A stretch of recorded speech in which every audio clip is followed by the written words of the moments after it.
श्री सरस्वती नमः। श्री मातृपितृचरण कमलेभ्यो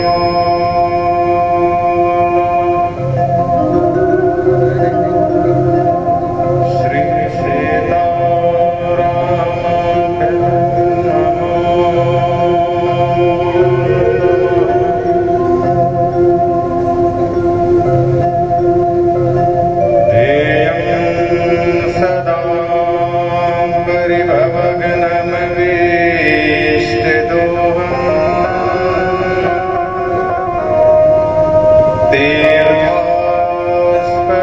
शिवविरञ्जनुतं शरण्यं प्रत्यादेहं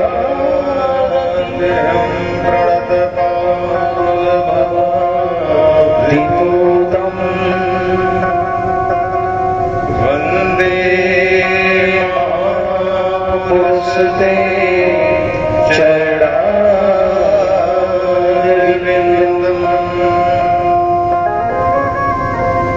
त्यक्त्वा स्वधस्त्यज सुरेक्षितराजलक्ष्मी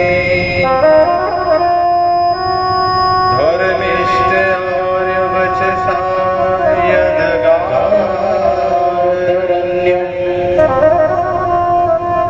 मायामृगं दयितयेक्षितमन्वधावत् वन्दे चरणारविन्दम्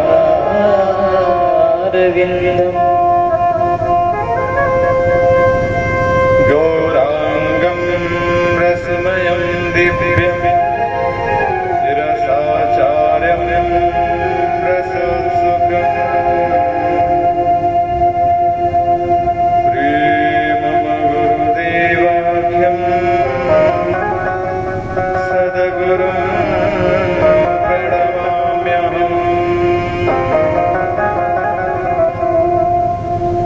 श्री गणेश मां सरस्वती हृदय गिराजो आय राम कथा कछु भागियो श्री गुरु हो सहाय श्री तुलसीदास के पद कमल बार बार सिरनाय श्री रामचरित मानस विमल कथा करऊं चितलाय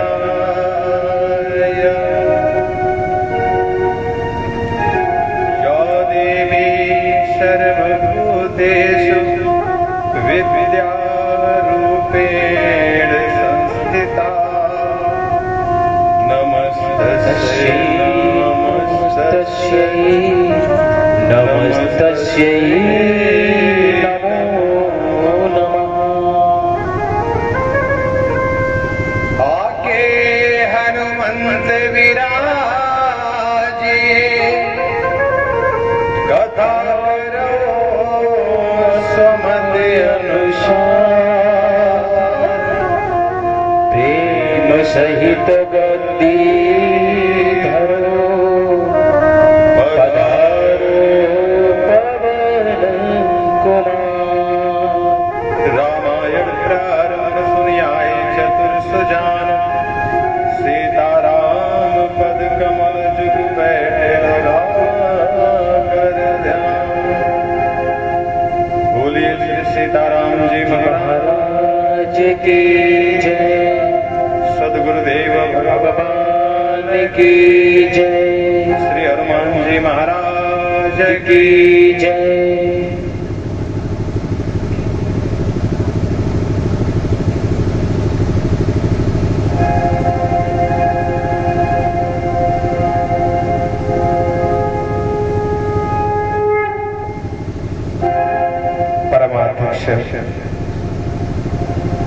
श्री सीताराम जी के चरणों में सर्वप्रथम कोटि कोटि प्रणाम और वंदन करते हुए तदुपरांत अवध की धराधाम पर विराजमान देवाधिदेव भूत भावन भगवान भोलेनाथ जो कि नागेश्वर नाथ के रूप में विद्यमान हैं, प्रणाम और वंदन करते हुए तस्योपरांत श्री अवध की ही धराधाम पर विराजमान तीनों लोकों को पवित्र और पावन करने वाली भगवान विष्णु के नेत्रों से प्रकट हुई माता सरजू, वाशिष्ठी इत्यादि नामों से जो जानी जाती हैं, ऐसी भगवती सरजू के चरणों में कोटि कोटि प्रणाम और वंदन करते हुए तत्परांत विष्णु यज्ञ मंडप में आवाहित संकल्पित प्रतिष्ठित जितने भी देवी देवता हैं उन सभी को कोटि कोटि प्रणाम और वंदन करते हुए तत्परांत मंच पर मंचस्थ हमारे वैदिक विद्वानगण, माता सरस्वती के वरद हस्त बाधक बंधुगण और इस कथा पंडाल में उपस्थित आदरणीय माताएं, बहनें, भाई, युवान, बुजुर्ग लोग, आप सभी को सिय राम में सब जग जानी करहु प्रणाम जोर जुग पानी, इस भावना से सबके चरणों में प्रणाम और वंदन करते हुए आइए भगवान के मंगलमयी कथा में हम और आप प्रवेश करें। लेकिन कथा में प्रवेश करने से पहले मन, वाणी और तन इन तीनों को पवित्र करने के लिए इस प्रकार से हम कोई भी पूजन प्रारंभ करते हैं तो सर्वप्रथम आचमन कराया जाता है, जो कि बाहर और भीतर दोनों को पवित्र करने का काम करता है। उसी प्रकार से भगवत कथा पंडाल में बैठ करके कथा श्रवण करने से पहले हमारे ऋषि मुनियों ने जो एक परंपरा बनाई है कि भगवत नाम संकीर्तन करें और संकीर्तन के बाद में भगवान की मंगलमयी कथा का श्रवण करें। इससे क्या होता है, मन का जो मैल है, जो विषय रूपी अग्नि अंदर जलती है, उसको शांत करने के लिए आचमन रूपी भगवान नाम संकीर्तन आवश्यक होता है। तो आइए 2 मिनट हम लोग भगवान नाम संकीर्तन करेंगे, उसके बाद में भगवान की मंगलमयी कथा की ओर बढ़ेंगे। बोलिए श्री सीताराम जी महाराज की जय।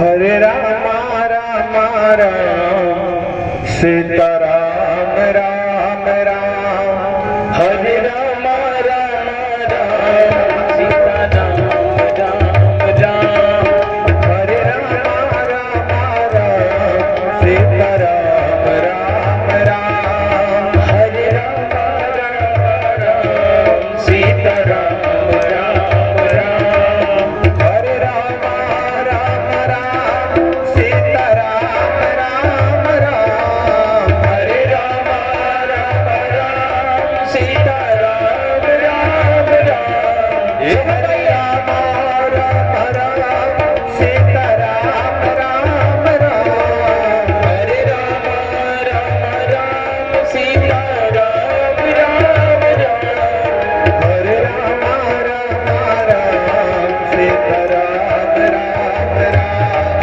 हरे राम राम राम सीताराम राम राम।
इसकी महिमा भारी है। बजरंग बली के बल में इसकी महिमा भारी है। बजरंग बली के बल में इसकी महिमा भारी है। दोनों हाथ उठा के प्रेम से सब लोग। ध्रुव और विभीषण को भी यही बूटी प्यारी है। ध्रुव और विभीषण को भी यही बूटी प्यारी है। प्रहलाद इसी को जपते थे। प्रहलाद इसी को जपते थे। प्रहलाद इसी को जपते थे। जिसे आकर खोया हर राम राम राम सीता राम राम राम।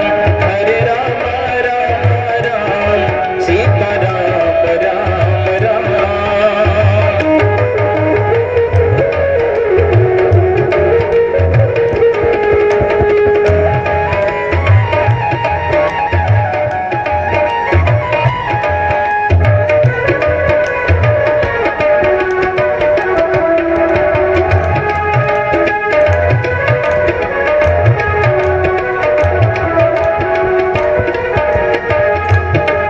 ब्रह्मा के चारों वेदों से यह नाम निकलता है।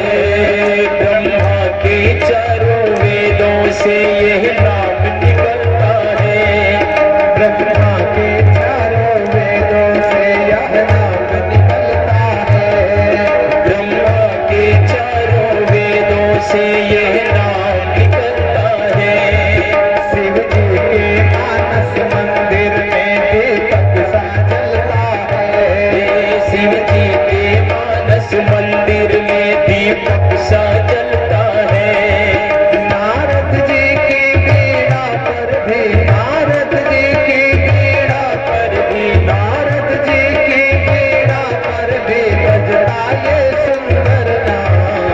हर राम राम राम सीता राम राम राम।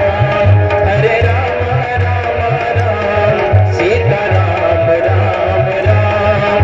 हरे राम राम राम सीता राम राम राम। हरे राम राम राम सीता राम राम राम। हरे राम हरे राम राम राम सीता राम राम राम। हरे राम राम सीता राम राम राम।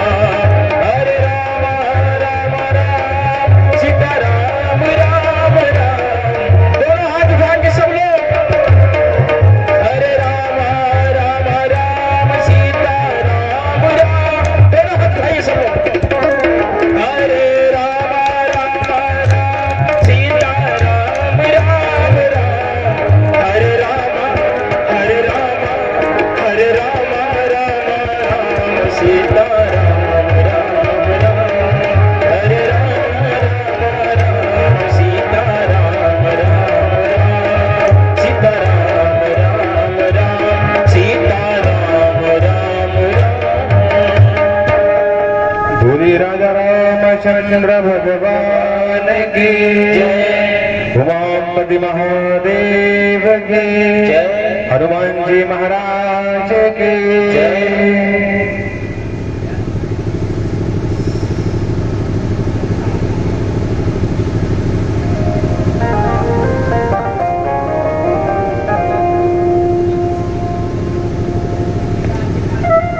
श्री विष्णु महायज्ञ के उपलक्ष्य में आयोजित 9 दिवसीय भगवान श्री रामचंद्र जी की गौरव गाथा संगीतमयी राम कथा के माध्यम से हम और आप श्रवण करेंगे। सर्वप्रथम कथा में प्रवेश करने से पहले तो मैं एक बात कहना चाहूंगा कि सर्वप्रथम यज्ञ के बारे में हम लोग समझे कि यज्ञ क्यों आवश्यक होता है। आज समाज में यज्ञ की आवश्यकता क्यों जरूरी होता है यज्ञ करना।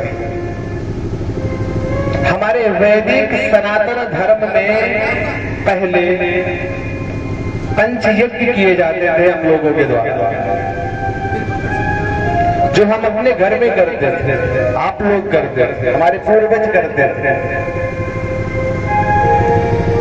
लेकिन जैसे जैसे हम आधुनिकता की ओर बढ़ते चले गए, वैसे वैसे हमने हमारी परंपराओं को भुलाने का काम किया, भूलते चले गए। और वैदिक विधि विधान से जो यज्ञ हमको प्रतिदिन करने चाहिए थे, पंचयज्ञ होते हैं सनातन धर्म में, संध्योपासन से लेकर के पितृ तर्पण इत्यादि तक। और इतना ज्यादा अगर हम नहीं कर सकते हैं तो कम से कम जो देव यज्ञ होता है, यानी सवेरे संध्या और शाम को संध्या, ये दो संध्या तो प्रत्येक व्यक्ति के लिए जीवन में आवश्यक होता है, इसकी जरूरत है, ये करना चाहिए। यज्ञ से होता क्या है महाराज? बोले जब तक हम यज्ञ कर रहे थे तब तक हम लोग उन्नति की तरफ बढ़ते हुए जा रहे थे, लेकिन जब से हम लोगों ने यज्ञ को त्याग दिया तब से हमारा पतन शुरू हो। आप शोध कीजिए, पता लगाइए, पूरे विश्व का एकमात्र सबसे पुराना धर्म यदि कोई है तो वो है सनातन धर्म। धर्म ग्रंथ के आधार पर तो सनातन धर्म सबसे पुराना है ही, लेकिन एक ऐसी पुस्तक जिसको कि सब लोग मानते हैं और उसका प्रमाण दिया जाता है कि इसमें लिखा है तो बात सत्य होगी। अगर धर्म ग्रंथ से हम बताएं कि सनातन धर्म सबसे पुराना है तो शायद कुछ लोग ये कहें कि वो तो सबके धर्म ग्रंथ में ऐसे लिखा होता है कि सबसे पुराना, लेकिन एक ऐसी पुस्तक जिसको कि सब सत्य मानते हैं, जनरल नॉलेज, अगर उस पुस्तक को उठा करके आप देखें तो सबसे पुराना विश्व का एकमात्र धर्म है और वो है सनातन धर्म। सबसे पुराना अगर कोई धार्मिक संहिता है, सबसे पुराना कोई धर्म ग्रंथ है, वो है ऋग्वेद की संहिता। तो प्रश्न ये उठता है महाराज कि अगर हम पूरे विश्व में फैले हुए थे, यदि सनातन धर्म पूरे विश्व में फैला हुआ था, तो आज पूरे विश्व में सनातन धर्म क्यों नहीं दिखाई पड़ रहा? पूरे संसार से सिमट करके हम लोग केवल और केवल भारतवर्ष की धरोहर बन करके रह गए। कारण केवल एक है कि हम लोगों ने हमारी परंपराओं को भुला दिया। हम धर्म के बारे में जानना नहीं चाहते हैं, या धार्मिक पहले के जमाने में एन प्रकारेण व्यक्ति एक काम करना चाहता था कि धर्म किया जाए, किसी ना किसी रूप में धर्म किया जाए। आजकल के परिप्रेक्ष्य में आजकल की ऐसी परिस्थिति है कि व्यक्ति एन प्रकारेण एक ही काम करना चाहता है, धर्म से बचा जाए। और जैसे जैसे हम धर्म से बचते चले आए वैसे वैसे हमारा पतन हो गया और पूरे विश्व से सिमट करके हम केवल और केवल भारतवर्ष की धरोहर बन करके रह गए। लेकिन यही स्थिति रही और सनातन धर्म में सबसे लापरवाह अगर कहा जाए, अब तो पिछले कुछ वर्षों में हमारे युवा भाई लोग धर्म के प्रति कुछ अग्रसर भये हैं। धर्म वही ऊंचाई पर जाता है जिसके ईमान सजग रहते हैं, ईमानदारी से अपना काम करते हैं। लेकिन हमारे सनातन धर्म में तो ये है, जब ज्यादा पढ़ लिख लेंगे और पढ़ लिख करके बेवकूफ ही कहा जाएगा उनको, पढ़ने के बाद लिखने के बाद इतनी डिग्री लेने के बाद अगर अपने ही धर्म पर व्यक्ति उंगली उठाता है तो सोचना चाहिए कि वो पढ़ा लिखा बुद्धिमान है या पढ़ा लिख करके बेवकूफ। संसार में और कोई ऐसा व्यक्ति नहीं है और कोई ऐसा नहीं है जो अपने धर्म की निंदा खुद अपने मुख से करता हो। लेकिन सनातन धर्मावलंबी एक ऐसे हैं ना केवल निंदा करते हैं, बल्कि महाराज अब तो सोशल मीडिया का जमाना है, फेसबुक पर या ट्विटर पर या व्हाट्सएप पे ऐसे ऐसे कमेंट देवी देवताओं के प्रति लिख करके देते हैं, उसको पढ़ते हैं, मजे लेते हैं, आनंद लेते हैं, एक दूसरे को फॉरवर्ड भी करते हैं। कि देख मैंने देवी देवताओं की निंदा करके ये पाप कर लिया, अब तू भी कर, तेरी तरफ भेज रहा हूं। गोस्वामी तुलसीदास जी महाराज ने इस रामचरितमानस को ऐसे समय में लिखा 1631, और 1631 अगर आपको ध्यान होगा, आप इतिहास जानते होंगे, तो उस समय केवल और केवल मुगलों का दौर था। सनातन धर्म पूरा भारतवर्ष उनके आक्रांताओं से, जो विदेशी आक्रांता आए थे, उनके द्वारा किए गए अत्याचार से त्राहि त्राहि कर रहे थे। सारे सनातन धर्मावलंबी परेशान थे। ऐसे समय पर गोस्वामी तुलसीदास जी महाराज ने इस रामचरितमानस को लिखा।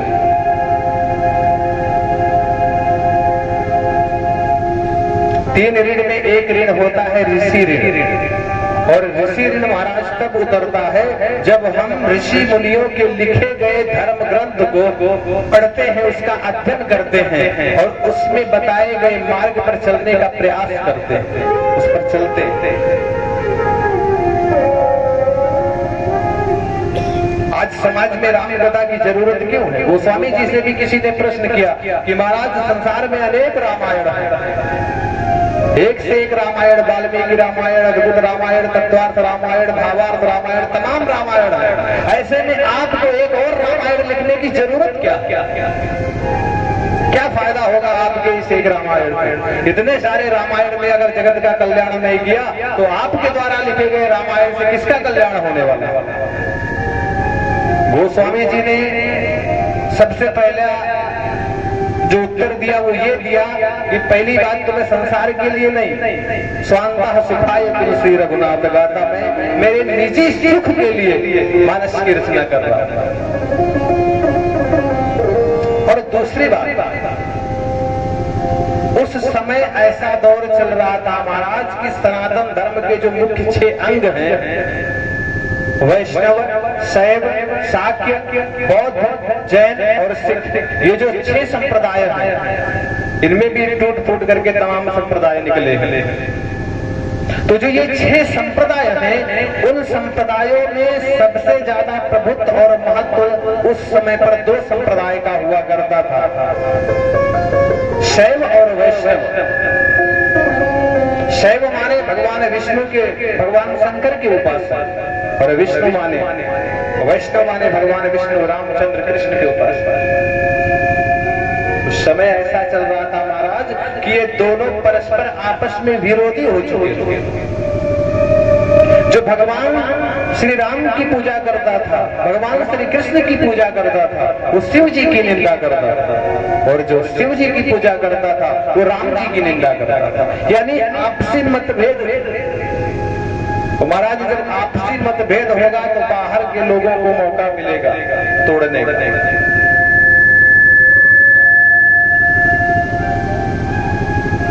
तो आपसी मतभेद के कारण उन लोगों ने हम लोगों पर राज्य किया। तो गोस्वामी जी ने मानस को इस भाषा में लिखा, इस प्रकार से लिखा कि जो ये शैव और वैष्णव, ये दोनों जो संप्रदाय हैं, इन दोनों संप्रदायों का जो आपस का टकराव है, ये समाप्त हो जाए। ये जब एक हो जाएंगे तो एकजुट होकर के किसी से भी मुकाबला कर सकते हैं। ये तो एक कहावत सबने सुनी होगी कि 2 बिल्ली के झगड़े में बंदर ही रोटी खाता है, वही हाल हमारे साथ में हुआ। तो गोस्वामी जी ने ऐसा सामंजस्य बिठाया, ऐसा सामंजस्य बिठाया रामचरितमानस में कि सारे सनातन धर्मावलंबी एक हो गए। मानस को लिखा, प्रचार प्रसार उस जमाने में तो ऐसा था नहीं, तो धीरे धीरे इसका प्रचार प्रसार जब होने लगा, कुछ दिन बीता, उसी समय आकर के पहुंच गए अंग्रेज। और ये जब आकर के पहुंचे, जब ये आकर के पहुंचे तो इन्होंने क्या किया, सबसे पहले हमारी गुरुकुल की संस्थाओं को बंद किया, क्योंकि भारत की संस्कृति को पहले नष्ट करो, उसके बाद इनके ऊपर राज करने को मिलेगा। इसलिए मानस गोस्वामी जी ने लिखा तो इसका प्रचार प्रसार जल्दी नहीं हो पाया, और धीरे धीरे जब मानस का प्रचार बढ़ा और सनातन धर्मावलंबी इस मानस के प्रभाव से जब एक होने लगे, तो महाराज स्थिति सामने है, आज हम स्वतंत्र होकर के बैठे हैं, तो हमारी आजादी में भी, हमें स्वतंत्र कराने में भी अगर गोस्वामी जी का योगदान है ये कहा जाए तो कोई गलत नहीं होगा। इन्होंने सनातन धर्मावलंबियों को एक करने का प्रयास किया रामचरितमानस। साधारण तौर पे अगर देखा जाए, अगर लौकिक दृष्टि से देखा जाए रामायण को, तो रामचरितमानस में क्या कथा सबको पता, कहानी सब जानते हैं कि एक चक्रवर्ती सम्राट हुए, महाराज दशरथ, 4 बेटा राम लक्ष्मण भरत शत्रुघ्न। जनकपुर में जाकर के विवाह हुआ, राज्याभिषेक होने वाला था, वनवास हो गया, सीता जी का हरण हुआ, भगवान बंदरों की सहायता से लंका में जाकर के रावण को मारे, सीता जी को लेकर के आए, राम राज्य की स्थापना भई। बस इतनी सी कथा गोस्वामी जी ने मानस में लिखी है, और उत्तरकांड में थोड़ा भक्ति ज्ञान और वैराग्य की चर्चा। लेकिन इतनी सी कथा करने के लिए इतना खर्च, इतना प्रयास हम लोग क्यों करते हैं? गोस्वामी जी कहते हैं क्योंकि ये चरित्र केवल और केवल एक सम्राट के पुत्र का चरित्र नहीं, बल्कि ये चरित्र विशुद्ध ब्रह्म स्वरूप है। क्योंकि राम ब्रह्म परमार्थ रूपा, भगवान श्री राम साक्षात ब्रह्म के अवतार हैं। राम जी का स्वभाव कैसा, कितना सहज है। गोस्वामी जी जितनी सहजता से राम जी के स्वभाव का वर्णन मानस में करते हैं, उससे 1000 गुना ज्यादा सहज स्वभाव है हमारे राम जी।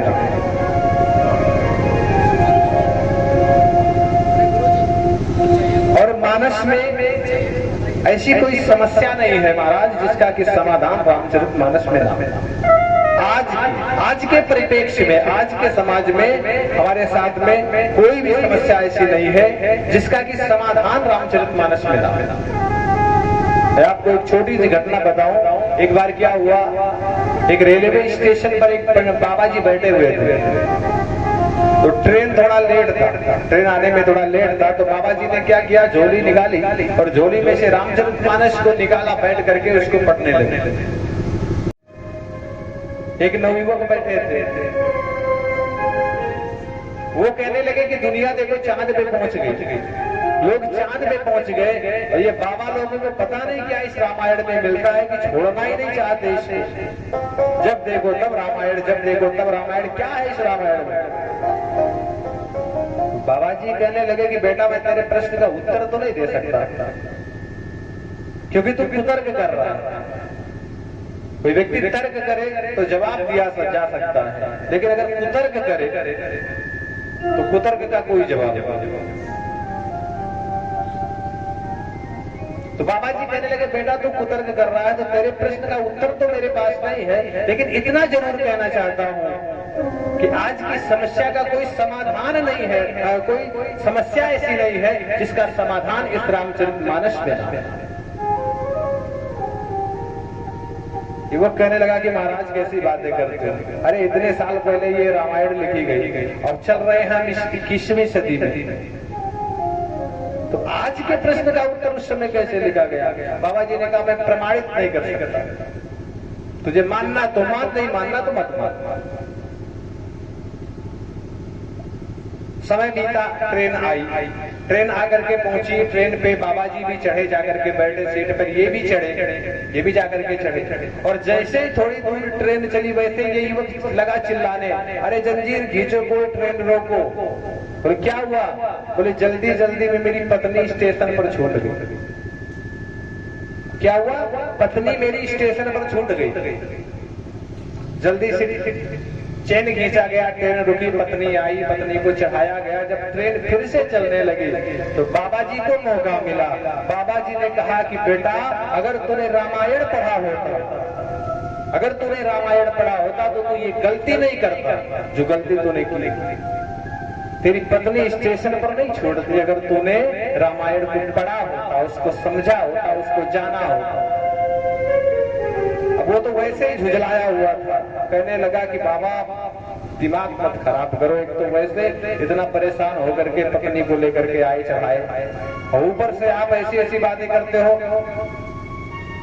पत्नी मेरी ट्रेन पर नहीं चढ़ पाई, तो इससे रामचरितमानस से क्या सिद्ध करना चाहते हैं आप?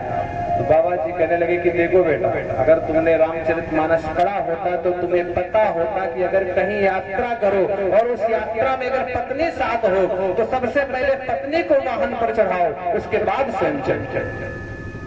ये लिखा है रामचरितमानस में। राम जी का उदाहरण दिया, राम सखा तब नाम मगाई, राम सखा तब नाम मगाई, राम सखा तब नाम मगाई,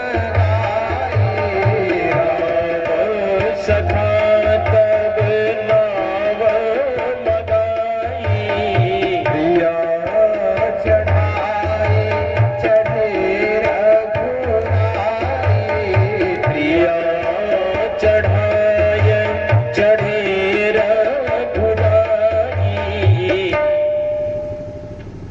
तो बाबा जी कहने लगे कि बेटा, अगर तुमने रामायण को पढ़ा होता तो तुमसे आज ये गलती नहीं हो पाती।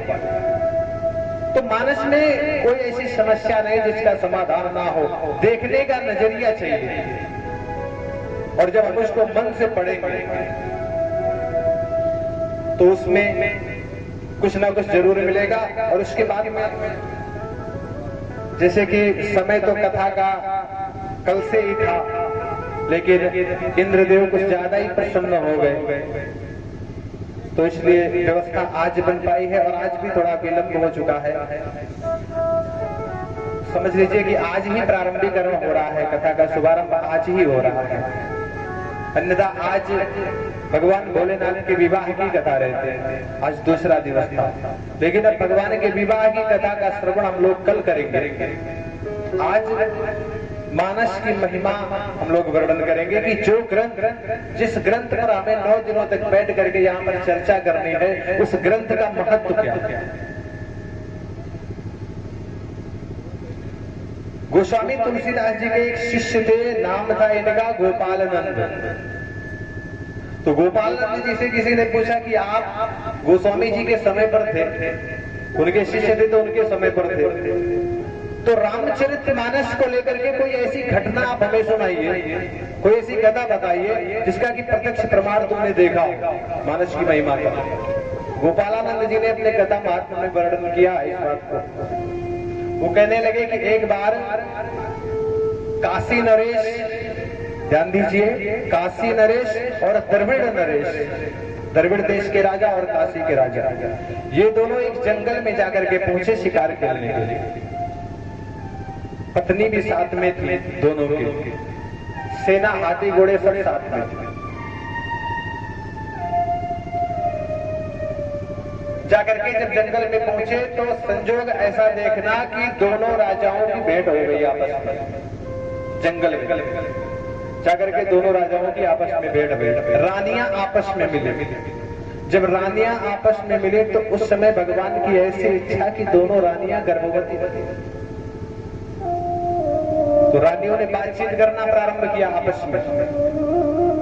एक कहने लगी कि बहन, यदि मुझे पुत्र हुआ और तुम्हें पुत्री हुई, या तुम्हें पुत्र हुआ मुझे पुत्री हुई, तो हम दोनों बच्चों को आपस में शादी कर देंगे और शादी करने के बाद में हम दोनों आपस में संबंधी बन जाएंगे। ये निर्णय हो गया दोनों रानियों। राजा लोग आए, राजाओं से भी दोनों ने बात कर लिया। निर्णय हो गया कि अगर उनको पुत्र इनको पुत्री, इनको पुत्र इनको पुत्री, अगर ऐसा हुआ तो हम दोनों बालकों की आपस में शादी कर देंगे। फिर वो अपने घर चले गए, वो अपने घर चले गए। समय बीता महाराज। कालांतर में तो सबसे पहले काशी नरेश की जो पत्नी थी, उन्होंने पुत्री रत्न को जन्म दिया। इनके यहाँ पुत्री पैदा हुई। इनके यहाँ महाराज जब पुत्री पैदा हुई तो इन्होंने संदेशा भिजवाया द्रविड़ नरेश के यहाँ कि महाराज हमें पुत्री हुई। कुछ दिन और बीता, 1 महीना 15 दिन, तो संजोग देखना भगवान की ऐसी कृपा कि द्रविड़ नरेश की जो धर्मपत्नी थी उनको भी पुत्री की ही प्राप्ति हुई, उनके यहाँ भी पुत्री का ही जन्म हो, पुत्र नहीं हुआ। लेकिन उस समय ऐसा था महाराज कि पुत्री का होना लोग रूढ़िवादी व्यवस्था थी, अंधविश्वास था, तो पुत्री होना उस समय लोग अशुभ मानते थे। द्रविड़ नरेश की पत्नी ने सोचा कि हमें सब अशुभ मानेंगे, अगर मैंने कह दिया कि मुझे पुत्री हुई है तो सब लोग मुझे अशुभ मानेंगे, क्या करूं? तो इसने झूठे ही प्रचार करवा दिया, झूठे ही कहलवा दिया कि हमें पुत्र हुआ है। दाई वगैरह जो आती है हम सबको पैसा वैसा दे करके खिला दिया, पंडित जी को भी दक्षिणा वगैरह सब दे दिया कि आप बाहर नहीं मत बताना, तो पंडित जी भाई अगर पत्रा देखेंगे खोलेंगे तो उनको तो पता लग जाएगा, ज्योतिष के आधार पर वो तो जान जाएंगे। तो महाराज बात को दबा दिया, हुआ क्या कि इनको पुत्र उनको पुत्री। समय बीता कि महाराज से आप जाकर के ये कहना कि 22 साल के पहले अगर उस पुत्र का मुख महाराज देख लेंगे तो लड़का मर जाएगा। 22 साल मतलब विवाह होने का समय बीता महाराज। जब समय बीता लगभग 22 साल पूरे होने को आए, तिथि निर्धारित हुई, यहाँ से बारात सज करके जाके काशी नरेश के यहाँ पहुंच भी गई। आज ही रात्रि में समझ लीजिए कि दोनों का विवाह होना है। तो द्रविड़ नरेश की पत्नी सोचने लगी यदि ये विवाह हो गया तो दोनों बच्चों की जिंदगी बर्बाद हो जाएगी, दोनों लड़कियों की जिंदगी तबाह हो जाएगी। क्या करूं? अब कोई चारा नहीं बचा है इनके सामने, कुछ सोच नहीं पा रही है कि मैं करूं क्या। अगर समाज में सबको ये पता लगा कि ऐसी ऐसी बात है तो सब लोग हम पर हंसेंगे, तो हंसते हुए कहेंगे कि छोटे लोगों से ही गलती नहीं होती, बड़े लोगों से देखो बड़ी बड़ी गलतियां हुआ करती, हम किसी को मुंह दिखाने के लायक नहीं बचे। क्या किया? आकर के राजा से कहा, राजा आकर के ये राजा से कहा, जब दोनों मिले, चारों लोग जब मिले, दोनों रानियां दोनों राजा आपस में जब मिले तो स्थिति ये हो गई महाराज, ये अगर समाज में बात फैलेगी तो बड़ी बेइज्जती हो जाएगी। क्या करें? राजा लोग कहने लगे कि मान सम्मान बचे, जीवन रहे या ना रहे। किसी को बिना बताए दोनों राजा पैदल पैदल निकल गए कि चल करके अब आत्महत्या कर लेंगे, अब जीवित नहीं बचे।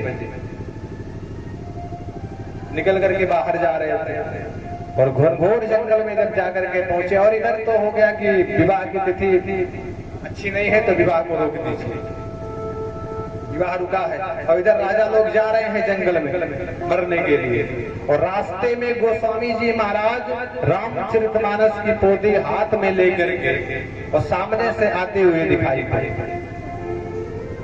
जब सामने से आते हुए दिखाई पड़े गोस्वामी जी महाराज और इन दोनों राजाओं ने जब देखा तो सोचने लगे कि संत दर्शन हो रहा है, इसका मतलब कुछ अच्छा होगा, क्योंकि संत मिलन सम सुख जगना है। अगर संत मिले तो संत के मिलन के जैसा संसार में कोई सुख नहीं, और संत अनायास मिले तो समझिए कि भगवान की बड़ी कृपा है। गोस्वामी जी सामने से आते हुए दिखाई पड़े, दोनों राजा जाकर के पहुंचे, प्रणाम किया। गोस्वामी जी ने चेहरा देखा, लटका हुआ। गोस्वामी जी मुस्कुरा कर कहने लगे कि राजाओं, आज ना तो हाथी ना घोड़े ना रथ, पैदल पैदल कहाँ जा रहे हो? सैनिक वगैरह सब कहाँ हैं? राजा कहने लगे कि महाराज हमारी रानियों ने हमारे साथ में छल किया है। पूरा वृत्तांत खोल करके सामने रख दिया कि ऐसी ऐसी बात है। 22 साल तक हम लोगों को अंधेरे में रखा गया, आज 22 साल के बाद पता लगा है कि दोनों के यहाँ पुत्री पैदा हुई, नहीं तो अभी तक तो हम यही जानते थे कि हमारे यहाँ पुत्र हुआ। गोस्वामी जी ने कहा तो ठीक है, पुत्री भाई है, वहां भी पुत्री वहां भी पुत्री, कोई बात नहीं, कोई बड़ी बात नहीं, लेकिन तुम लोग कहां जा रहे हैं? काशी नरेश कहने लगे कि महाराज मरने जा रहे हैं। गोस्वामी जी ने कहा मर जाओगे तो समस्या का समाधान हो जाएगा, मरने से समस्या नहीं सुधरती। आत्मबल प्रबल होना चाहिए, आत्मबल अंदर होना चाहिए, कॉन्फिडेंस, विश्वास। कैसी भी परिस्थिति हो वहां से निकला जा सकता है। लेकिन अब जब मन ही कमजोर हो जाए, अंदर ही अंदर टूट जाए आदमी, तो कैसे निकल पाएगा? तो गोस्वामी जी ने कहा कि पहली बात तो ये कि जो तुम्हारे मन में ये भाव है कि मर जाऊंगा, मरने के बाद में समस्या का समाधान हो जाएगा, इसको निकालो, क्योंकि मरने से समस्या नहीं सुधरेगी। तो क्या करूं महाराज? फिर उसी समाज में जाएं जहां हमारी हंसी होने वाली है। बोले नहीं, उस समाज में जाना है, लेकिन अभी नहीं जाना। और सबसे बड़ी बात तो भगवान ने तुम्हारे ऊपर बहुत बड़ी कृपा की है, जो तुम्हें ये मानव का शरीर प्रदान किया।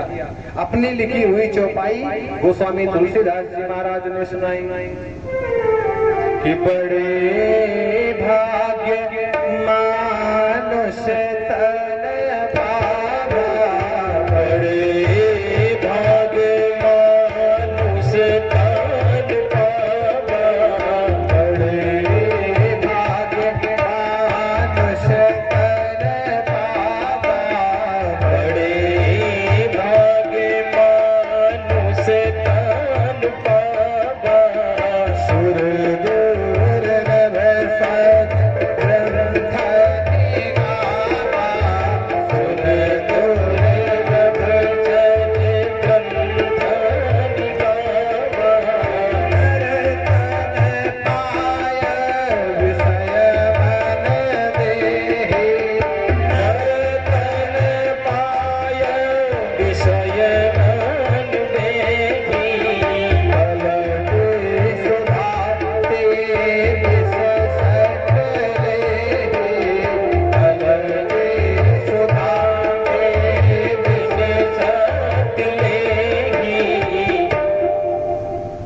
गोस्वामी जी ने कहा कि बड़े भाग्य से मनुष्य का शरीर मिलता है।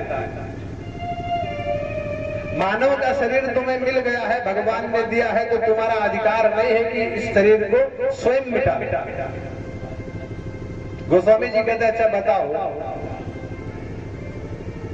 इतने जीव हैं, जड़ चेतन इतने जीव हैं, 84 लाख योनियां हैं। अगर भगवान चाहते तो तुम्हें जड़ योनि में उठा करके फेंक सकते थे कि नहीं? राजा बोले फेंक सकते थे, तो क्यों नहीं फेंका? कृपा करी। अच्छा, कृपा करने के बाद में तुम्हें जीव की संज्ञा प्रदान करी, तो हाथी घोड़ा जानवर भी बना सकता था, बनाया? बोले नहीं बनाया। कृपा करी? हाँ महाराज कृपा करी। उसके बाद में मनुष्य बनाया, कृपा करी? हाँ कृपा करी। तो मनुष्यों में भी लाखों ऐसे हैं महाराज जो लूले हैं, लाखों ऐसे हैं जो लंगड़े हैं, जो अंधे हैं। अगर तुम्हें परमात्मा ने सुंदर और स्वस्थ शरीर भी दिया है तो समझना चाहिए कि भगवान की बहुत बड़ी कृपा है। और जिस मनुष्य शरीर को परमात्मा ने हेतु की कृपा करके तुम्हें प्रदान किया है, उसको मिटाने का अधिकार तुम्हारा नहीं। इसलिए मरो मत। राजा कहने लगे कि महाराज मरे ना तो करें क्या? चाहेंगे तो सब लोग हंसेंगे। गोस्वामी जी ने कहा कि कोई नहीं हंसेगा। बोले महाराज आप तो संत हो। अब गिर पड़े गोस्वामी जी के चरणों। बोले महाराज आप तो संत हो, आप ही कुछ करो। क्या करें? हमारे पास क्या है? बोले नहीं महाराज कुछ तो करो। संतों के वचनों पर परमात्मा को भी एक बार विचार करना पड़ता है। आप संत हैं, आप अगर चाहें तो कुछ भी कर सकते हैं। गोस्वामी जी ने कहा लेकिन हमारे पास है क्या? बस एक ये मानस है। भगवान शंकर के प्रसाद स्वरूप जो मुझे मानस मिला है, ये मानस मेरे पास है, और तो कुछ है नहीं हमारे पास, क्या करूं? लेकिन चलो ठीक है, अपनी पुत्री को, जिसको कि तुमने पुत्र के रूप में घोषित किया है, समाज में सबको बताया है कि हमारे यहाँ पुत्र रत्न की प्राप्ति भई है, उस पुत्री को वटवृक्ष के नीचे लेकर के आए। वटवृक्ष के नीचे उसको लेकर के आया गया, और जब वटवृक्ष के नीचे लाए, श्रोता के रूप में द्रविड़ नरेश की वो पुत्री बैठी, वक्ता के रूप में गोस्वामी तुलसीदास जी महाराज रामचरितमानस की पोती लेकर के बैठे, और 9 दिन नवाह पारायण रामायण की कथा हुई। और 9वें दिन गोपालानंद जी महाराज अपने कथा महात्म्य में लिखते हैं कि गोस्वामी जी महाराज ने हाथ में जल लेकर के, कमंडलू में जल लेकर के, और कुसा से जल उठा करके उसके ऊपर झाड़ा दिया रामचरितमानस के मंत्रों के द्वारा। और देखते ही देखते उस लड़की के शरीर में परिवर्तन हुआ, जो पुत्री थी वो पुत्र के रूप में परिणत हो गया। बोल श्रीमद् गोस्वामी तुलसीदास जी महाराज की जय। इस प्रकार से दोनों राजाओं को मरते हुए गोस्वामी तुलसीदास जी महाराज ने बचा। रामायण की कथा वही है। अब कोई कहे महाराज आज के जमाने में क्या ऐसी घटना घट सकती है? तो ये घटना 1621 के बाद में ही घटी है। 1621 में इन्होंने लिखा गोस्वामी जी ने, उसके बाद की ही ये घटना है, उसके पहले नहीं। घटना महाराज गोस्वामी जी कहते हैं आज भी घट सकती है, लेकिन श्रोता कैसा होना चाहिए?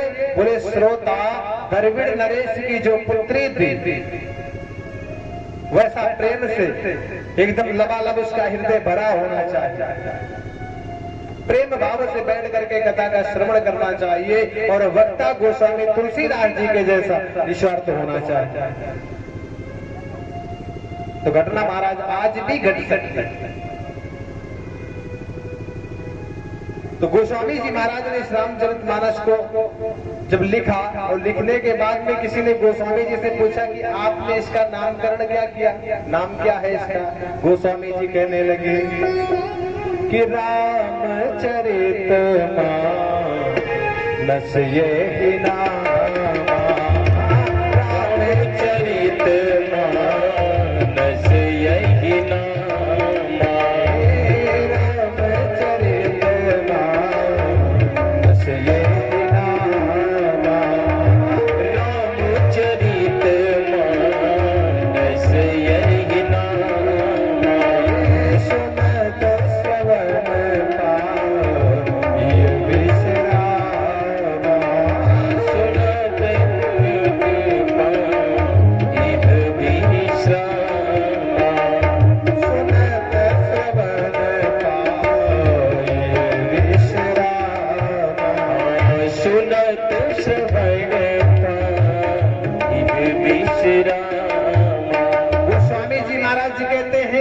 ग्रंथ का नाम है रामचरितमानस।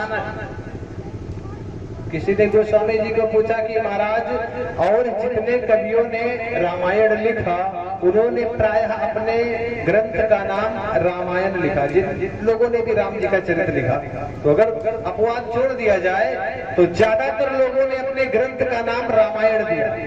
वाल्मीकि रामायण, अद्भुत रामायण, तत्वार्थ रामायण, तमाम रामायण तो रामायण दिया, लेकिन आप राम जी का चरित्र लिखने के बाद में रामचरितमानस नाम क्यों दे रहे हैं? इसके पीछे कारण क्या है? गोस्वामी जी कहने लगे कि देखिए रामायण में और रामचरितमानस में अंतर होता, रामायण और मानस में अंतर होता। कैसे? बोले रामचरितमानस, मानस का मतलब होता है सरोवर, रामचरितमानस, मानस माने सरोवर, यानी भगवान श्री रामचंद्र जी के चरित्र का सरोवर। सरोवर माने होता है तालाब। और रामायण का अर्थ क्या होता है? राम, और उसका संधि विच्छेद अगर किया जाए तो धन आयन माने होता है घर। रामायण का मतलब राम जी का घर। अब राम जी का घर क्या होगा? मंदिर। तो गोस्वामी जी महाराज कहते हैं कि मंदिर में तब प्रवेश किया जाता है जब व्यक्ति पवित्र हो। मंदिर में बिना पवित्रता के कोई नहीं जाता। तो गोस्वामी जी के कहने का मतलब यह है कि जो पवित्र हो चुके हैं, जो पवित्र हो चुके हैं वो रामायण में प्रवेश करें, और जिनको पवित्र होना है वो रामचरितमानस रूपी सरोवर में प्रवेश करें। लेकिन ये मानस रूपी सरोवर साधारण नहीं है महाराज। मानस रूपी जो सरोवर है इसमें स्नान करने के लिए बड़ी मेहनत लगती है। गोस्वामी जी कहते हैं कि अति खल जे विषयी बग कागा, जो अत्यंत दुष्ट है ना, कौवे के समान, कागा जो कौवे के समान है ना, कपटी होते, कुटिल होते, वो यह सर यानी इस रामचरितमानस रूपी ग्रंथ के किनारे नहीं जाएंगे, वो नहीं आ पाएंगे इस सरोवर के पास। एक जगह मैं कथा कर रहा था तो हमने कथा करते करते कहा कि जो भगवान की कथा का श्रवण करे वो संत। मानस में लिखा है कि संत चकोर करहि जय पाना, तो हमने कहा कि जो भगवान की कथा का श्रवण करे वो संत होता है। तो एक जन कहने लगे कि महाराज और जो भगवान की कथा के किनारे न जावे वो क्या होता है?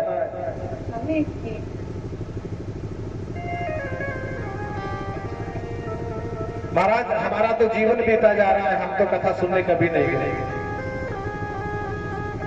तो जो कथा सुने वो संत होता है, जो ना सुने वो क्या होता है? हमने कहा रामचरितमानस में तो गोस्वामी जी ने लिखा है कि जो कथा सुने वो संत। अब वो संत किस रूप में रहे? महाराज पैंट शर्ट में भी आ सकता है, जींस टी शर्ट में भी आ सकता है, धोती कुर्ते में भी आ सकता है, किसी भी वस्त्र में आ सकता है, लेकिन जिसको भगवान की कथा प्यारी है उसको संत ही समझना चाहिए। गोस्वामी जी ने लिखा है।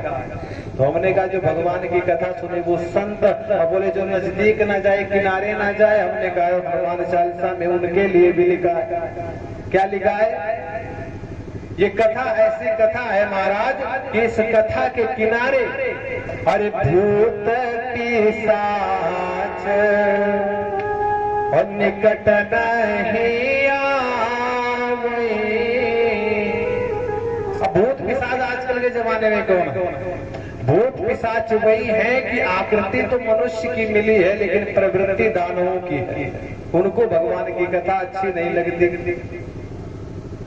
तो गोस्वामी जी कहते हैं कि यह सर निकट न जाए। अब आगा देखिए, दो बातें होती हैं, एक होता है सौभाग्य, दूसरा होता है दुर्भाग्य। और ये रामचरितमानस आप लोग पढ़ते होंगे, जानते होंगे। पांचवें कांड के नंबर पे, पांचवें कांड पे आता है सुंदर कांड। सुंदर कांड के पहले 4 कांड हैं। 4 कांड में गोस्वामी तुलसीदास जी महाराज ने रावण के लिए बुरे से बुरे शब्द का प्रयोग कर दिया। पापाचारी, दुष्टाचारी, अनाचारी, भ्रष्टाचारी, यहाँ तक कि कुत्ता तक लिख दिया। 100 दशकंदर श्वान की नाई, विदोद चितई चला भड़ी आई। बहुत कुछ लिख दिया रावण के लिए, लेकिन गोस्वामी जी रावण के लिए एक शब्द नहीं लिख पा रहे थे। वो शब्द कौन सा था? वो शब्द था अभागा। अभागा शब्द नहीं लिख पा रहे थे। तो किसी ने गोस्वामी जी से पूछा कि महाराज आपने रावण के लिए इतने बुरे से बुरे शब्द का प्रयोग कर दिया, कुत्ता तक बना दिया उसको, लेकिन अभागा क्यों नहीं? गोस्वामी जी महाराज कहते हैं कि रावण पापाचारी हो सकता है, दुष्टाचारी, भ्रष्टाचारी, अनाचारी सब कुछ हो सकता है, लेकिन रावण अभी अभागा नहीं है। अभागा क्यों नहीं है? बोले इसलिए रावण अभागा नहीं है क्योंकि रावण के लंका में अभी एक संत मौजूद है, उपस्थित है। कौन? विभीषण। भगवान स्वयं विभीषण से कहते हैं कि तुम सारिखे संत प्रिय मोरे। विभीषण को संत बताता है। तो गोस्वामी जी कहते हैं कि रावण भले ही पाप कर रहा है, लेकिन रावण को अभी एक संत का संग प्राप्त है, सत्संग की छांव में है, इसलिए रावण सब कुछ हो सकता है, लेकिन रावण अभागा नहीं हो सकता। लेकिन आप मानस को पढ़ेंगे तो पाएंगे रावण ने जब विभीषण को लात मारा और लात मार करके निकाल के बाहर फेंक दिया, और लात मार के निकाला क्यों? लात मारा और लात मार करके कहने लगा कि विभीषण एक बात कहूं, तेरी वजह से मेरी लंका जल गई। रावण कहने लगा तेरी वजह से मेरी लंका जल गई। विभीषण ने कहा कि भैया हमने थोड़ी ना जलाया। बोले तूने, जब मैं उस बंदर को मारने वाला था, उस बंदर को जब मैं मारने वाला था, मैंने कहा था कि इस बंदर को मार डालो, आज्ञा दिया था। लेकिन तू आकर के पहुंचा और पहुंचते ही तूने ये कहा कि नीति विरोध न मारिए दूता, कि महाराज ये नीति के विरोध है, दूत को मारना नहीं चाहिए। और मैंने तेरी बात मान ली, तेरी नीति मान ली, और तेरी नीति मान करके उस बंदर को छोड़ा। परिणाम स्वरूप हुआ या कि पूरी लंका जल करके स्वाहा हो गई।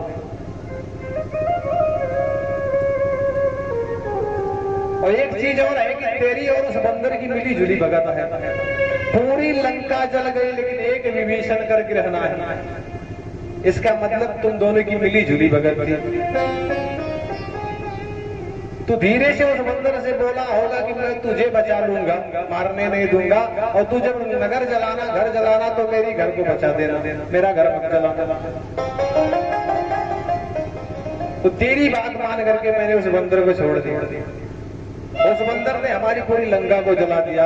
तो जिस नीति को मानने से मेरी सोने की लंका जल करके भस्म हो गई, अब तो यहां पर मत रुक, अब जा उस तरफ जा, समुद्र उस पार जा, और जाकर के पहुंच सठ मिल जाए तीन ही कहूं नीति। अब जो नीति तू मुझे सिखा रहा था जाकर के उधर सिखा, और तेरी नीति अगर वो मानेगा तो उसके यहाँ भी आग लगेगी निश्चित है। तो लात मार करके निकाल दिया। और जब लात मार करके विभीषण को लंका से निकाल दिया, भगा दिया, तब गोस्वामी जी कहते हैं कि अब लिख रहा हूं जो रावण के लिए नहीं लिखा। क्या लिख रहे हो? तो उस समय गोस्वामी जी ने लिखा कि रावण जब ही विभीषण त्यागा, हुआ क्या कि भयउ विभव बिन, और तब ही भागा।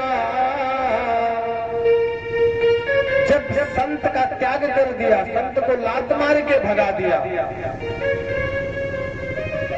तब गोस्वामी जी कहते हैं कि अब रावण अभागा हो गया, क्योंकि इसके जीवन में अब सत्संग नहीं रहे। तो बिना सत्संग के इसका जीवन अब अभागे से कम नहीं। तो गोस्वामी जी के शब्दों में अभागा वो है जिसको सत्संग नहीं प्राप्त है, जिसको भगवान की कथा नहीं प्राप्त। गोस्वामी जी कहते हैं कि ये रामचरितमानस ऐसा सरोवर है महाराज ना, कि यही सर आवत अति कठिनाई। जो कुटिल और कपटी लोग हैं, जो धर्म से प्रेम करने वाले लोग नहीं है ना, वो यहाँ इस रामचरितमानस रूपी सरोवर यानी भगवान की कथा के किनारे नहीं आने वाले। 9 दिन बीत जाएगा महाराज, उनको पता ही नहीं चलेगा कि कथा पंडाल का मुंह पूर्व है कि उत्तर है कि दक्षिण, ये भी नहीं जान पाएंगे।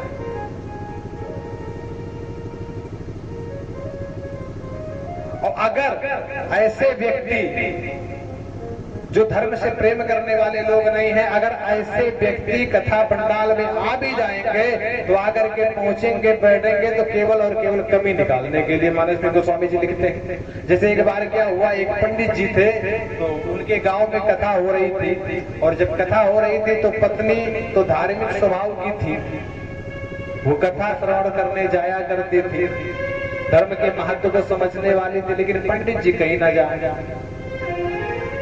अच्छा, खास करके ये अभिमान होता है पंडित जी लोगों में, ये अभिमान होता है, कहीं कहीं पर हमने देखा है कि अभिमान होता है कि हम कथा सुनने के लिए जाए। अरे हम कहते महाराज भगवान शंकर से बड़े हो गए, हम क्या, हम कथा सुनने नहीं जा सकते? भगवान शंकर हिमालय छोड़ करके दक्षिण दिशा में कुंभज ऋषि के यहाँ गए, तो हम भगवान देवादिदेव महादेव से बड़े तो नहीं हो सकते? क्यों गए? भगवान की कथा सुनने के लिए। तो धर्मपत्नी जी ने कहा कि कथा हो रही है राम जी की, तो जाकर के सुनी आइए। पंडित जी ने कहा कि मैं सब जानता हूं, मैं नहीं जाने वाला। पत्नी ने 2 बार 4 बार कहा, तो पंडित जी ने क्या किया, सोचे कि अब परेशान कर रही है तो चली जाओ, आकर के बैठ गए। अब आकर के जब बैठ गए सामने महाराज, पंडित जी बैठ करके कथा बोल रहे थे और कथा करते करते अचानक पंडित जी के मुख से चौपाई निकली। और चौपाई में क्या निकला? चौपाई में यही चौपाई निकली कि दशरथ पुत्र जन्म सोनी दशरथ पुत्र जन्म सुन काना, दशरथ पुत्र जन्म सुन काना, दशरथ पुत्र जन्म सुन काना, मानहु ब्रह्मा नंद समाना, मानहु ब्रह्मा नंद समाना। पंडित जी के मुख से चौपाई निकली कि दशरथ पुत्र जन्म सुन काना। और जब कहा सुन काना तो ऐसी परिस्थिति बन गई, ऐसा संजोग कि पंडित जी की दृष्टि जाकर के सामने वाले पंडित जी पे पड़ गई और संजोग से पंडित जी का एक बल्ब फ्यूज हुआ। जैसे इन्होंने कहा कि दशरथ पुत्र जन्म सुन काना, तो पंडित जी जो सामने बैठे थे पत्नी के डांटने पर आए थे कथा सुनने के लिए, उनका एक बल्ब फूटा, एक आंख फूटी हुई थी उनकी। और पंडित जी ने कहा सुन काना। अब पंडित जी ने देखा कि जैसे ही आकर के हम बैठे वैसे ही देखो मुझे देख करके चिढ़ाने लगा ये। तो गुस्से में उठे, झुंझला करके आकर के घर पे पहुंच गए। पत्नी ने कहा क्या हुआ? कथा सुनने गए थे, क्या हो गया? बोले अरे छोड़ो वो कथा है। जैसे ही जाकर के मैं सामने बैठा वैसे ही मुझे देख करके कहता है सुन काना। अब बताओ, एक आंख हमारा फूटा हुआ, इसका मतलब कोई भी मजाक उड़ाएगा हमारा? अरे पत्नी ने कहा कि नहीं नहीं, ऐसे बोल दिया होगा, चौपाई में आ गया होगा तो बोल दिया होगा, तुम्हारे ऊपर टिप्पणी थोड़ी ना करी। पंडित जी ने कहा नहीं अब नहीं जाने वाला। दूसरे दिन फिर वही स्थिति, पत्नी ने फिर कहा कि जाकर के कथा सुनी आओ। जब ज्यादा परेशान किया तो पंडित जी फिर आकर के पहुंचे और फिर आकर के बैठा। संजोग देखना, ऐसे लोग जो होते हैं ना उनके सामने इत्तेफाक भी ऐसा ही होता है, संजोग भी ऐसे बैठता है। जब अब की बार पंडित जी आकर के बैठे सामने और आकर के सामने बैठे तो पंडित जी ने चौपाई क्या बोला? पंडित जी कहने लगे कि मूढ़ तो ही अतिशय अभिमाना, और नारी सिखावन कर से न काना। नारी सिखावन कर से न काना। अरण्य कांड की चौपाई है, लेकिन पंडित जी को क्या लगा? पंडित जी को चौपाई का मतलब क्या समझ में आया? बताए जब इन्होंने कहा कि नारी सिखावन कर से न काना, तो पंडित जी की समझ में यही आया कि ये वक्ता जी कह रहे हैं कि तुम्हें तुम्हारी नारी माने तुम्हारी स्त्री सिखा पढ़ा करके भेजती है। और फिर काना सब फिर उठे गुस्से में और उठ करके फिर आकर के घर पे पहुंच गए और आकर के पत्नी से कहने लगे कि सही सही बोलना, तो जाकर के पंडित जी को बोल के आती है ना कि मैं सिखा करके भेजती हूँ। अरे पत्नी ने कहा हम कहाँ गए? बोले नहीं, जैसे हमें देखा वैसे हमें देख करके कहता है कि काने तुम्हारी पत्नी तुम्हें सिखा करके भेजती है, मैं सब जानता हूँ। अब बताइए, 2 बार हो गया, तीसरे दिन बहुत परेशान किया, नहीं आ रहे थे तो फिर चले आए, आकर के बैठे। इत्तेफाक उस दिन भी देखिएगा, जैसे ही आकर के सामने बैठे वैसे पंडित जी ने मुख से चौपाई क्या बोला? हरिहर निंदा सुनाई जो काना। और संजोग से पंडित जी का नाम भी हरिहर। अब आज तो महाराज एकदम से आफत हो गई। पंडित जी कहने लगे पहले दिन काना, दूसरे दिन काना, आवाज सीधा नाम लेकर के काना। तो महाराज ऐसे लोग हैं तो उनको कथा में भी व्यथा ही नजर आए।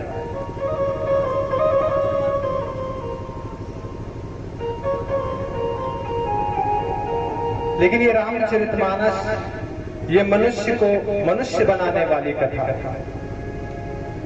गोस्वामी जी महाराज कहते हैं कि जे श्रद्धा संबल रहित, अंदर श्रद्धा नहीं है और नहीं संतन कर साथ, और जिन्होंने सत्संग नहीं किया है, संत की सभा में बैठे नहीं है, तिन कहो मानस अगमयति जिन्हि नाम प्रिय रघुनाथ, उनके लिए ये रामचरितमानस अत्यंत दुर्लभ है, जो भगवान श्री रामचंद्र जी से प्रेम नहीं करेगा।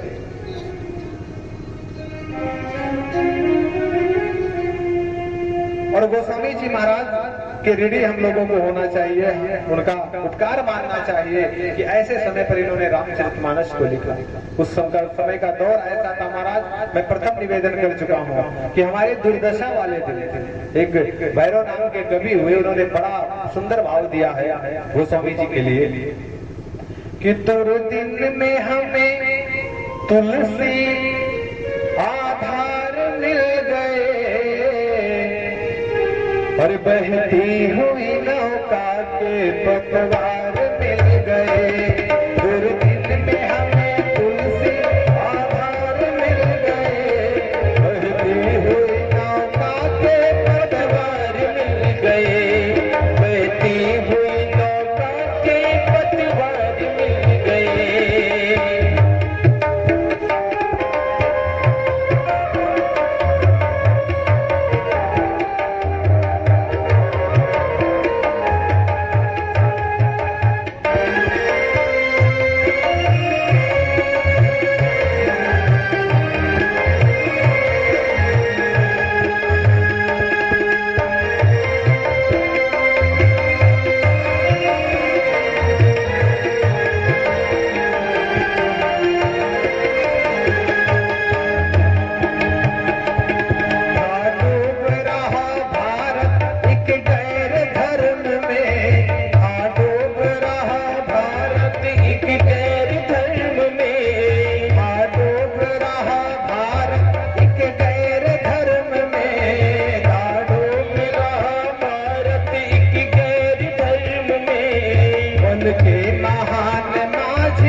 करके तो नहीं बोल रहा हूं, लेकिन स्थिति उस समय की ऐसी थी।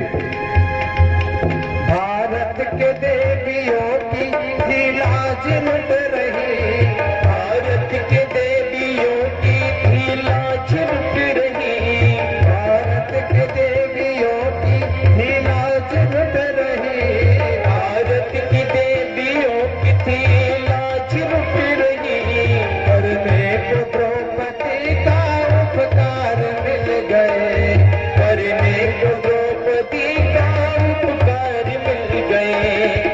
ताली बजा के सब लोग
अपने धर्म पर आघात देखा, अपने बहन बेटियों की लुचती हुई लाज देख के रोने लगे गोस्वामी जी महाराज। ऐसी स्थिति हो गई महाराज, उनकी आंखों के सामने अंधेरा सा छा गया। ये स्थिति देख करके जो विदेशी आक्रांताओं ने हम लोगों के ऊपर अत्याचार किया, उसकी झलक देख देख करके गोस्वामी जी महाराज रोने लगे और रो रो करके वो भगवान भोलेनाथ के शरण में गए। भोले बाबा के सामने जाकर के हाथ जोड़ करके प्रार्थना करने लगे कि देवाधिदेव महादेव, मंगलेक्षों का संहार करने के लिए आप अवतार लो। लेकिन ये कलयुग है, कलयुग में परमात्मा साक्षात प्रकट होकर के अवतार नहीं लेते।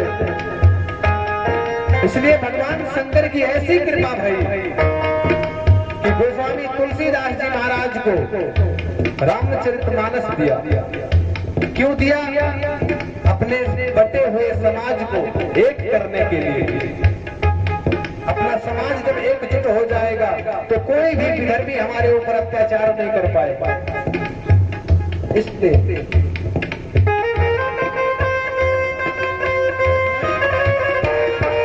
कर रुदन तुम्हारा निज धर्म के लिए, कर तुम्हारा निज धर्म के लिए। और रामचरितमानस में वर्णन भी है। रामचरितमानस में गोस्वामी जी महाराज ने लिखा है कि शंभु प्रसाद सुमत दिए हुलसी, रामचरितमानस कवि तुलसी। उपहार के रूप में भगवान शंकर ने रामचरितमानस को गोस्वामी जी को दिया। सुनकर रुदन तुम्हारा निज धर्म के लिए, सुनकर रुदन तुम्हारा निज धर्म के लिए। लेकर महेश मानस उपहार मिल गए, लेकर महेश मानस उपहार मिल गए। दिन में हमें तुलसी आधार मिल गए, दिन में हमें तुलसी आधार मिल गए।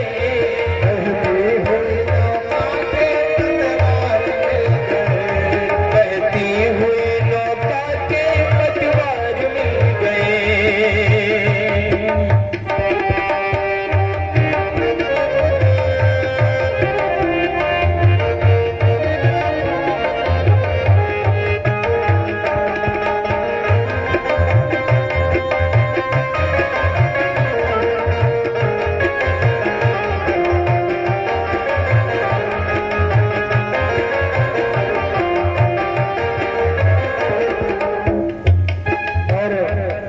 लिख करके गोस्वामी जी ने ऐसा कार्य किया है कि भैरव जी भाव दर्शाते हुए कहते हैं, तुमसे उर्ण न होगा भैरव कभी भी भारत, उर्ण न होगा भैरव कभी भी भारत। तुमसे उर्ण न होगा भैरव कभी भी भारत, तुमसे उर्ण न होगा भैरव कभी भी भारत।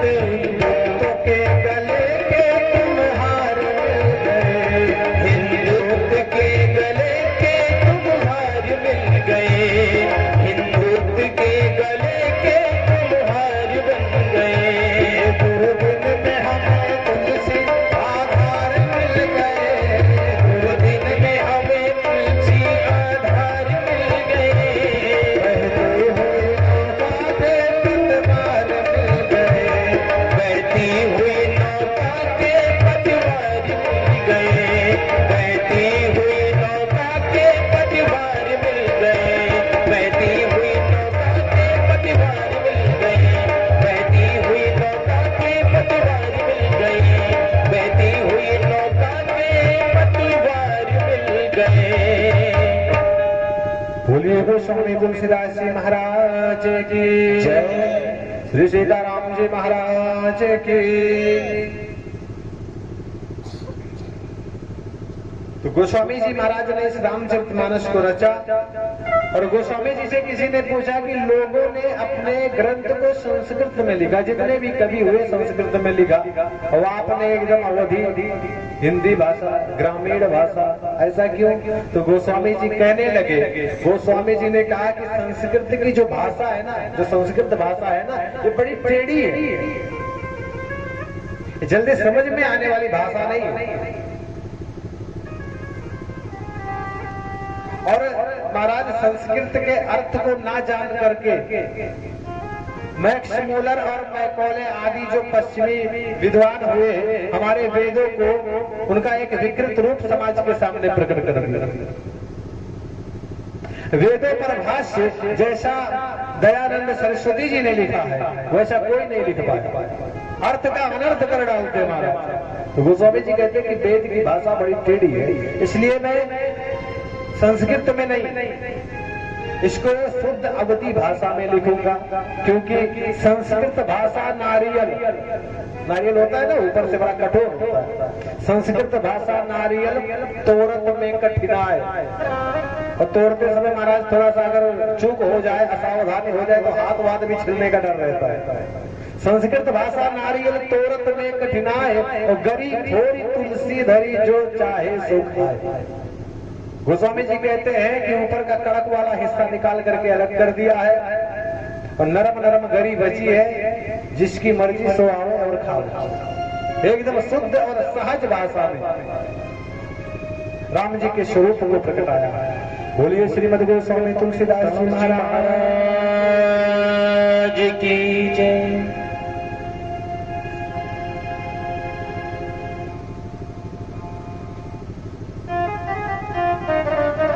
लगभग आज प्रथम दिवस है, तो जो भूमिका बननी थी वो कल से आप लोग कथा श्रवण करेंगे, और लगभग 10 सवा 10 बज चुके हैं। 10 बजे का समय भी है कथा का, 7 से 10, तो समय भी लगभग पर्याप्त हो चुका है। और कल जो है कथा के प्रथम सत्र में, यानी कि 3 बजे से मानस में हम प्रवेश करेंगे, और सती सत्ता से सती जी को जो सत्ता होती है राम जी के चरित्र पर, वहां से कथा का शुभारंभ होगा। और रात्रि में भगवान भोलेनाथ का विवाह, कल बहुत ही सुंदर कथा है, तो आप जितने भी ग्रामवासी हैं वो कथा पंडाल में जरूर पधारें। बोलिए श्री राजा रामचंद्र भगवान की, बोले हनुमान जी महाराज की। सभी लोग खड़े होकर और मंच के समीप आ जाए, मंच के सामने निकट आ जाए। मानस भगवान की मंगलमयी आरती का हम सभी लोग गायन करेंगे।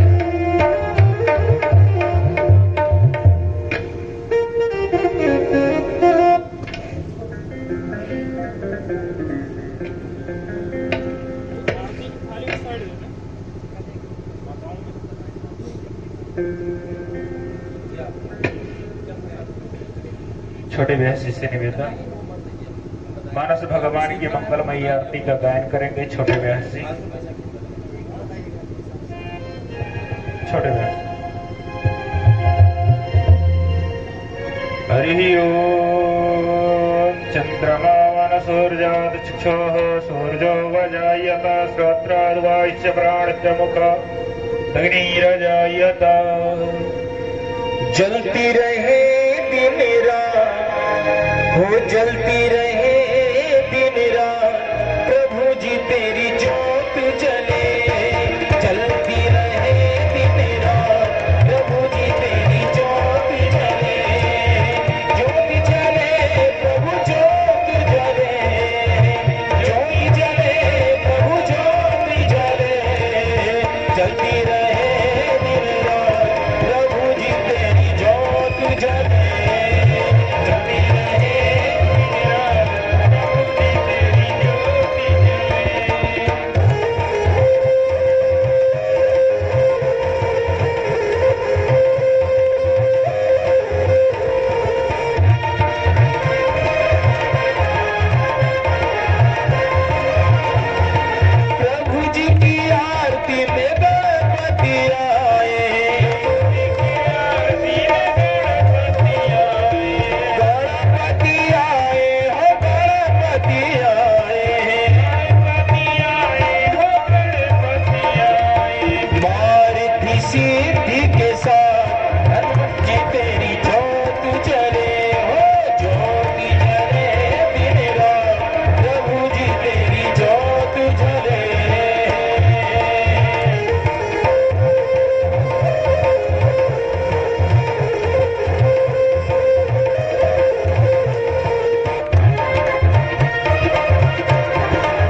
जी तेरी जोत जले, ज्योति जले मीरा, प्रभु जी तेरी ज्योति जले। जय हो।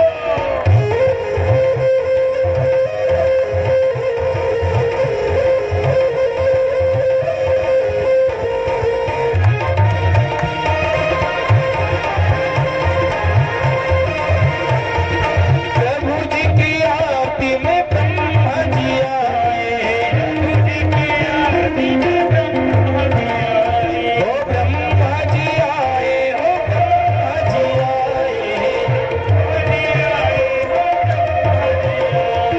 माँ सरस्वती जी के साथ प्रभु जी तेरी जोत जले, ज्योति जले मीरा, प्रभु जी तेरी ज्योति जले।